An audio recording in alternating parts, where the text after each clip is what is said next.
Bom dia, pessoal. Meu nome é Belém, aqui no nosso, dando continuidade ao nosso programa. Estou aqui apresentando duas pessoas, meu mestre aqui, Dom Alexandre Ximenes, bispo da Igreja Episcopal, e hoje estou recebendo a visita ilustre de Ariovaldo Ramos. E para mim é um presente estar aqui no meio desses dois homens de Deus que dedicam sua vida para levar o Evangelho e o amor de Jesus aonde quer que eles caminhem, que estejam. Eu hoje vou começar aqui com o meu ilustre convidado, e eles não sabem, isso aqui foi uma coisa feita de última hora, de surpresa, e que é a essência do nosso bate-papo, é não haver programação do que vai se conversar. Mas a mensagem que nós estamos levando hoje aqui é: a minha igreja é o mundo. E dentro desse contexto, assim, dentro desse tema, eu queria saber do meu amigo aqui, como é que está o papel da igreja hoje na sociedade, dentro do Brasil, no século XXI? Bom, o papel da igreja continua sendo de formar opiniões e de estabelecer parâmetros e paradigmas da ética e da moral. A igreja brasileira está no meio de uma grande controvérsia, que é a questão aí homoafetiva, etc., e continua dando a sua opinião de forma contundente, às vezes com sabedoria, às vezes sem. Mas a igreja sempre estará presente nessas discussões, nem sempre com a sabedoria que a gente gostaria, mas é um player importante na sociedade moderna, continua dando tom, porque o mundo hoje é muito mais movido pelos sentimentos religiosos do que mesmo pela economia. Dom Alexandre, e a postura da igreja hoje, nos meios de veiculação, né? Porque, na realidade, a mídia hoje está focando muito mais uma linha da igreja, não a igreja como um todo. Você acha que não está sendo um pouco deturpada essa postura da igreja pela essa igreja que está na mídia? É possível. Agora, essa deturpação é fruto da postura da própria igreja. Com o passar do tempo, dos anos, a igreja tem projetado uma imagem, lembra que a mídia faz a leitura da imagem, daquilo que se vê. Então, o que a mídia vê é uma igreja, infelizmente, desunida, como diz um amigo meu e Ariovaldo, nos disse há muito tempo, não há vaticanidade nem mínima na igreja, quando a gente fala de igreja evangélica, de modo que a leitura que a mídia faz é aquela que ela vê, que ela constata.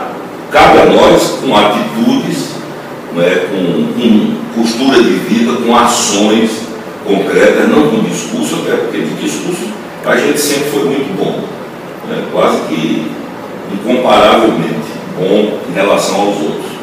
Mas concordo com você, há essa leitura, há um desgaste.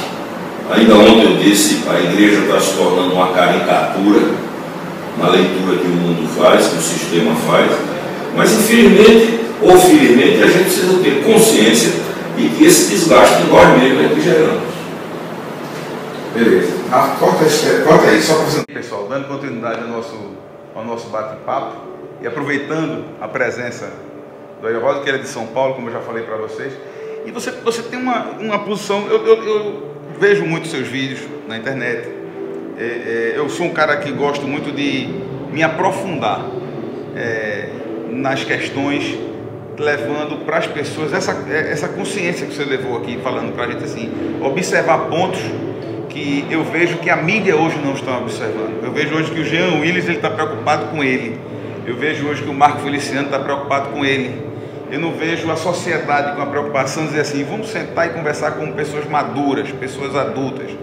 Só para colocar na situação, eu estava hoje batendo papo com uma amiga minha, algumas pessoas no Facebook, porque eu fui postar um texto lá dizendo que eu era a favor do rodízio aqui em Recife. Recife, o trânsito está horrível.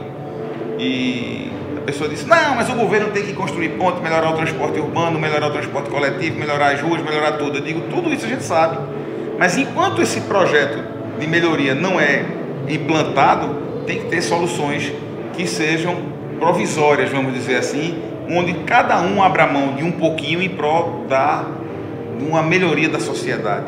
E eu não vejo isso, Ariovaldo, isso é uma posição minha, tá? Estou dando uma posição minha. Eu não vejo muito isso nesses temas. Eu vejo tipo assim, os homossexuais, vamos dizer assim, de um lado e os evangélicos do outro. Eu prego o evangelho da mesma forma que eu falo para um hétero, eu falo para um homo, da mesma forma que eu falo para um brasileiro, eu falo para outras pessoas de outros países, da mesma forma que eu prego com amor, que eu prego a um cara que torce pelo meu time, eu falo para o que torce pelo time adversário. E eu não vejo dentro dessas discussões, principalmente, lógico, né, do lado da igreja evangélica, o caráter de Jesus, a essência do que a gente aprendeu, do que a gente segue, nesses homens que se dizem evangélicos. Pois é, a gente lamenta o equívoco no tratamento da questão. Eu concordo com você que nós precisamos tratar essa questão como uma questão de definição de padrão humano e tem de ser de forma madura, tem de ser baseado na busca pelo diálogo, pelo consenso e pela paz entre os seres humanos. Infelizmente, a grande tendência do ser humano, de modo geral, é transformar em passional qualquer questão. Não só em passional, como em pessoal. De maneira que discordar de alguém parece ser discordar da pessoa e não da ideia.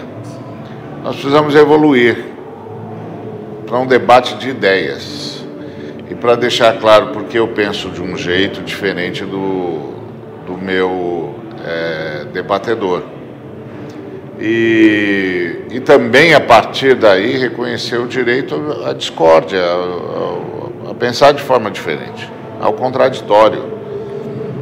Eu não penso como você por causa disso, daquilo. E eu quero chamar mais gente para discutir isso. Pronto, é simples assim. Mas quando a gente cai na passionalidade, a razão perde espaço. E aí os argumentos não são mais baseados em premissas, em avanços, em direitos, mas em posições particulares. E os particulares nunca se entendem. É como se fosse tipo assim, vamos falar no cenário nacional atual. Está de um lado o Jean Willis, do outro lado o Marco Feliciano, brigando para ver quem tem razão, brigando para ver quem consegue a maioria da opinião, brigando para vencer alguma competição.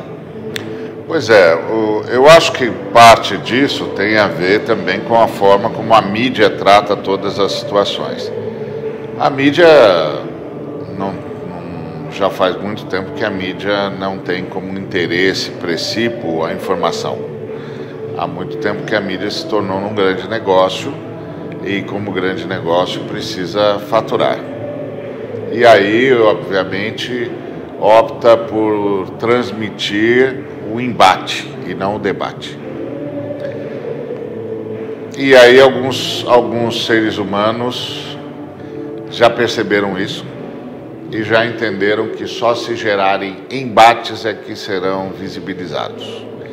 E acham que a visibilização vale qualquer preço. Então é uma pena. Eu assisto a tudo isso com um grande pesar, porque não entendo que desse tipo de tratativa, de forma de tratar um problema que é universal e que precisa ser tratado a partir desse prisma, vá levar-nos a qualquer progresso. Ou seja, uma maioria, ou quem puder, quem melhor se impor ao Congresso, quem melhor se impuser ao Congresso, vai levar, mas a sociedade não vai ganhar nada.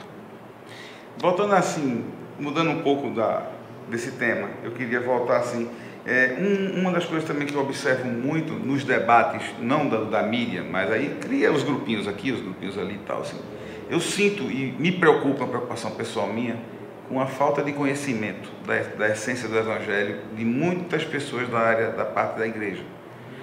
Eu me preocupo muito e eu sei que isso não dá mídia, isso não dá Você, quando vai falar a essência do Evangelho, você não vai lotar, botar milhares de pessoas como talvez os megas shows da fé que existem por aí. Mas eu tenho essa preocupação. Eu sei que também sinto na sua mensagem que é uma preocupação, como era a preocupação de Paulo quando ia para Éfeso e foi para Gálatas, para Corinto e etc. Para Galácia, etc. Então, a igreja hoje, nós falando da igreja evangélica como um todo, ela não devia se preocupar um pouco mais em trazer a consciência e trazer o conhecimento da essência do Evangelho, ao invés de estar discutindo esses temas, polemizando e... Bom, há segmentos da igreja evangélica que estão lutando pelo aprofundamento da educação. Eu peço até perdão, porque eu sei que isso é uma verdade. E quando eu falo, não estou falando da igreja da qual nós estamos, porque a gente sabe que a sua caminhada é nesse sentido, do Alexandre, a minha também é nesse sentido, mas eu falo num país que tem 200 milhões de habitantes e dizem, segundo as estatísticas, são 45 milhões de evangélicos. Eu falo como um todo, né? Assim, a gente não consegue abraçar esse Brasil todo. A ênfase, na minha visão, sempre tem de ser educativa, sempre. A fé sem conhecimento vira paixão, e ao invés de virar adoração. Então, nós precisamos que a fé se torne adoração e não paixão. E a adoração exige conhecimento, exige aprofundamento no que está na revelação, para entendermos o que Deus demanda de nós, então respondermos conscientemente às demandas divinas, que necessariamente passarão por amor, por perdão, por misericórdia, por solidariedade, por fraternidade. Sem educação, perece o povo. Sem conhecimento, perece o povo. A ênfase cristã é educacional sempre. A fé cristã é uma fé pedagógica. Então eu lamento quando uma grande maioria do nosso segmento ainda não se deu conta disso. Talvez porque nós tenhamos privilegiado o discurso ao invés da investigação à Escritura.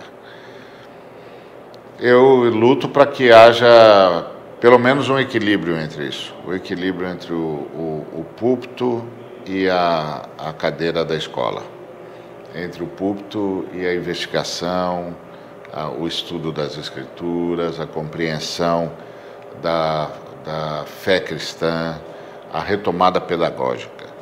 Se não houver retomada pedagógica, nós vamos nos perder no passionalismo, e isso não é bom para ninguém. Beleza. Para concluir nosso bate-papo, eu quero te agradecer. Eu queria que você deixasse sua mensagem. O nosso programa diz que minha igreja é o mundo, e eu queria que deixasse uma mensagem aí para as pessoas a nível de consciência, né, de trazer essa vontade, esse desejo que a gente tem, que eu vejo do senhor e do Alexandre e muitos que são apaixonados por Jesus, e de levar essa consciência. Deixa uma mensagem aí para o meu pessoal aí. Bom, é um privilégio me dirigir a vocês, e como esse é um programa para o mundo, a Bíblia diz que Deus amou o mundo e o fez de tal maneira que deu o seu Filho, o seu único Filho, para que todo aquele que nele crê não pereça, mas tenha vida eterna. É essa a mensagem que eu deixo para você. Creia nele. Experimente a vida eterna, que não é uma vida que não tem fim, é uma qualidade de vida que fará com que você veja Deus no próximo e veja o próximo em Deus. Deus abençoe você. Amém. Mais uma vez, obrigado, que Deus lhe abençoe, dê vida longa. Obrigado. Para levar esse evangelho. Obrigado.